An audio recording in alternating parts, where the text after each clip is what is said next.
There was bad news today from an American company that has become an icon for the country, Eastman Kodak.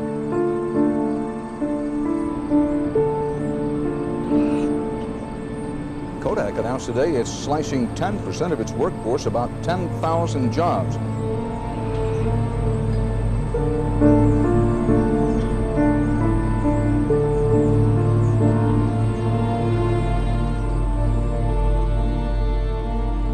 Most of the cuts will come through what Kodak calls involuntary separation.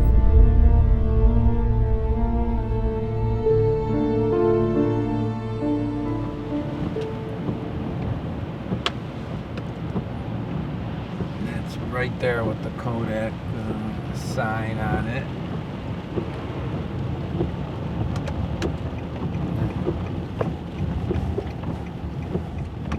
This is a white man's world, and I don't care what people say, there is a thing as white privilege. And I went to an all-white high school. And if I had started a company the day after I got out of high school, or even a few years after high school, I probably would have only hired, you're gonna hire people you know and people you're comfortable with. Well, that would have been white people. I pretty much had an in because of my dad. I don't know what it was like for somebody who didn't have a family member, and my dad had a prominent position, so I had an interview all set up.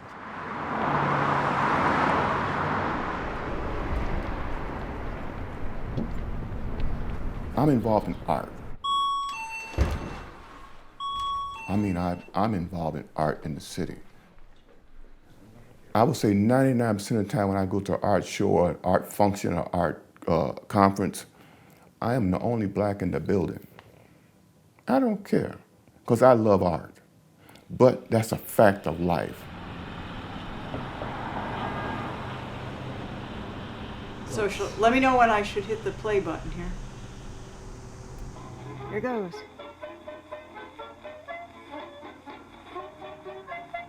Nice music.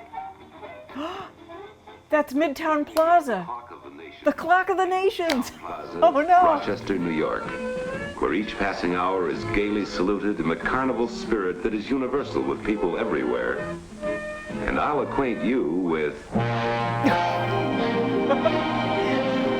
no.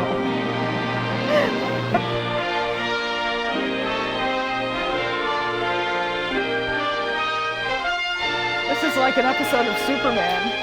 There are many ingredients, of course. Skilled industries, skilled people. Clean industries, clean people. Stable industries, stable people. Diversified products, not only those in present production, but those in the clean state.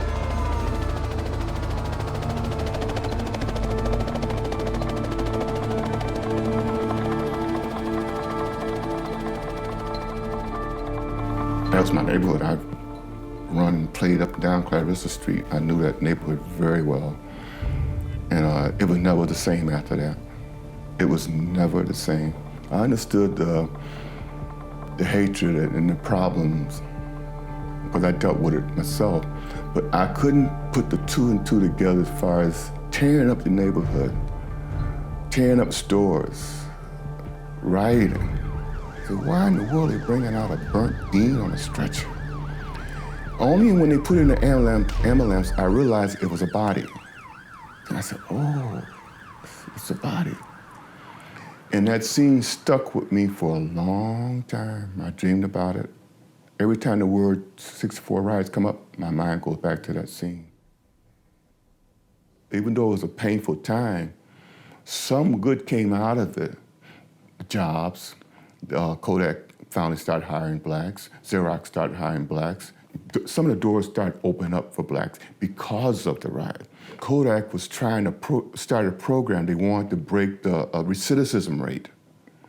I was helping my friend to get money, and we robbed a few places. Finally got caught, went to prison. It was 4 of us that was hired. All you had to do was find a job, because we had the best record, the potential to not come back to prison. So they hired us, all 4 of us, in about less than a year. 3 of them went back. I was the only one that didn't go back. So they dropped the program.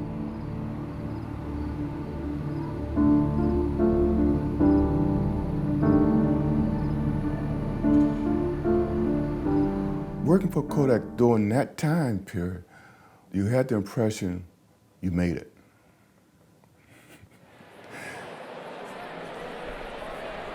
When I worked at night, if it hadn't been dark out, the number of people, the vehicles, people walking around, the cafeterias, you could not tell day from night.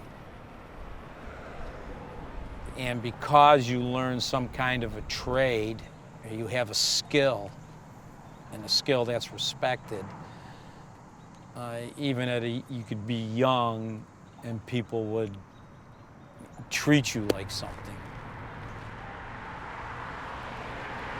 This was my first patent, so I was extremely proud of this one. This is with Dr. Udelson, who still lives in Rochester, New York. I talked only in a very roundabout way to friends and family about what I was actually doing at work. I could talk to the other people I worked with, but I couldn't really discuss a lot of it with friends and family. But when you get a patent, that's in the public record. It's something that anyone can talk about because anyone can read about it. Even though Kodak owns it, it's in the literature. Even after it expires, it becomes a scientific record that will live beyond Kodak, beyond me, and I think of it as a permanent accomplishment of my work there. Everywhere you went. How long were you here? 25 years, 30 years. Kodak had its own weekly newspaper. When you made 25 years, they put your picture in their newspaper. And as a kid, you'd open it up, and there'd be 150 faces. And everybody stayed. Because back then, Kodak also took care of your retirement. I mean, if I would work till 62 or 65, I could tell you how much I was going to get a month, plus your Social Security. I mean, so you were essentially set. It would have been interesting if it could have kept going. It was a good run. It was a good run.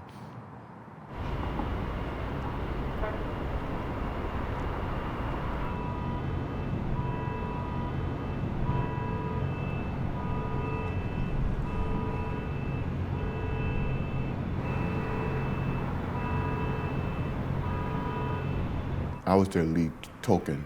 I was their only token. And it was a joke, because they always promote sending a photographer to take pictures of our process. And they would always make sure my name was on the list to get photographed. My supervisor joked about it. And it was true. Everyone knew I was what I was, but I was able to do the job. So came to the point where I was their poster boy, sort of poster, I said a bad choice of words, their poster technician.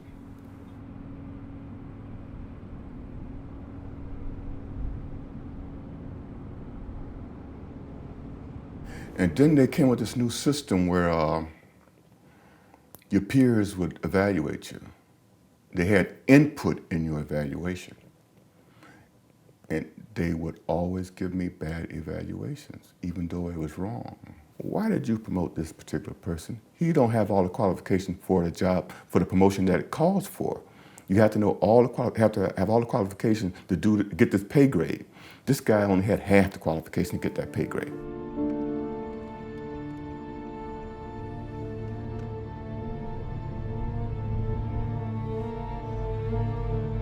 50s, 60s, and 70s, up until the end, we didn't have any competitors. So you could hire a job that could be done by one person, can be done by, they'd hire 4 people. 2 would go out drinking, I don't know, and the next day you'd switch. But you could do that and still make money. There was no competition. When I was a kid, Japanese toys were laughed at. They were cheap.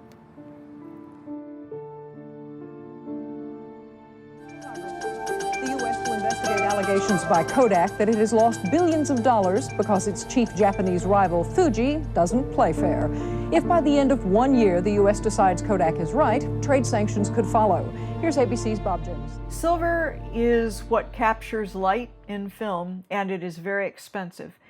And to the extent that you can minimize the amount of silver in your film but still have enough to give really good quality to be able to take pictures under any kind of lighting conditions, then you can price your film lower and then consumers will buy it.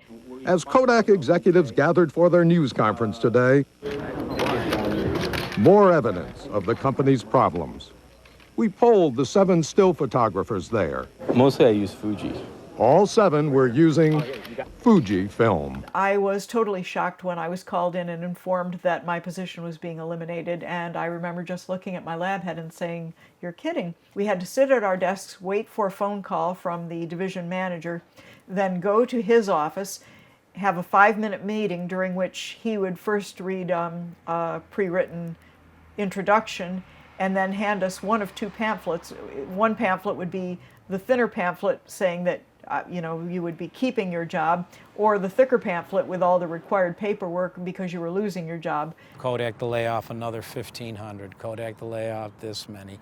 From the late 90s on, it sometimes would be 2 or 3 times a year. And I mean, these were people who had 30 years in the company. I'm not talking about somebody who I only knew them for a year, and then bang, they're laid off a year or 2 short. One guy I knew, 11 days shy of when he would have earned all his retirement benefits, and he's laid off. There was a building here torn down. Kodak got rid of the empty spaces, save on taxes, I guess. Let's see, this is where they really took buildings down, was right over here. There was building 9, now an empty space. Building 50 is gone. I went home and I remember going to bed that night, not talking to anybody about it, waking up the next morning, and when I was only half awake, lying in bed and thinking, someone surely must have made a mistake. This can't really be happening. And then once I woke up and had my cup of coffee, I said, oh yes, this really is happening. You lost your job yesterday, and you have to go into work and see what happens next here.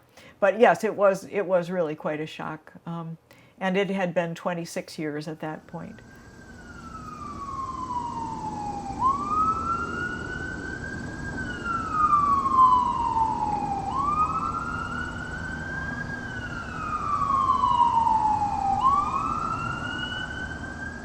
And as things went digital, Kodak didn't react fast enough. I think they thought that, one, it might be a fad. And then even when it started to take off, it's like, okay, well, everybody's going to want to print these pictures. And it didn't happen. Even if Kodak jumped on digital right away, if everything you're doing is going from that camera onto a computer, and you're editing it on the computer, you don't have that film there, and let's cut this and splice this together and now send it out to me. Those jobs would be gone anyways. Half of the U.S. households are expected to own their own digital cameras. So the days of getting your roll of Kodachrome developed at the corner drugstore are rapidly fading. The company went bankrupt. Then, myself included, lost everything. All the benefits went away.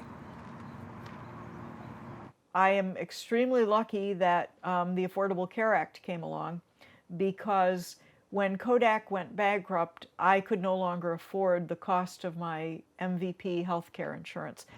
All the while when the company was going downhill at the very end, my last few years, when you just knew it was a matter of time, the patient was on life support, they weren't impacted at all. They still were drawing 7-figure salaries.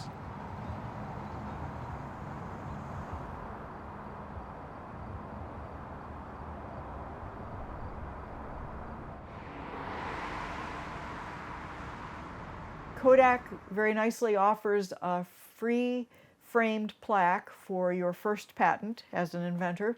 Kodak divested itself of the life sciences business and sold it to Sterling Drug. So my first patent was then lost to Kodak, and later when I became a co-inventor of the other patent, that was my first Kodak patent on record, and so I was the beneficiary of another plaque for that. Hey, there you go. There you go. You got both of them. I got both of them, right. And I heard about an opening at the new bookstore at the University of Rochester, and just on a whim I applied for it, and it looked like fun. And I accepted the job. That's what I'm doing now for my daytime job. A new department store put an ad in the newspaper saying that they were hiring store piano players as background music for the store. This is something I've always loved doing and wanted to be paid to do. And I applied, got in the door early, and was lucky enough to be chosen to be a store piano player. Because I was able to get a job, then all of a sudden I found that life goes on. And I said, here I am. I have a new group of coworkers. I have a new group of friends. I have something I can do again. I'm part of something again.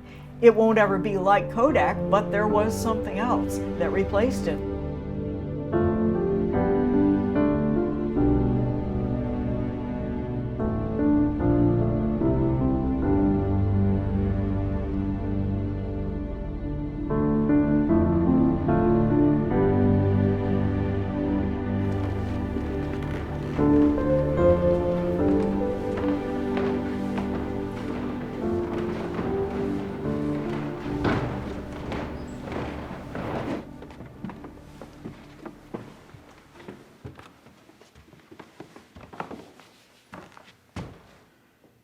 And I just love the background and the color of the clothes, and it tells a story that kids are kids no matter what part of the world they're in.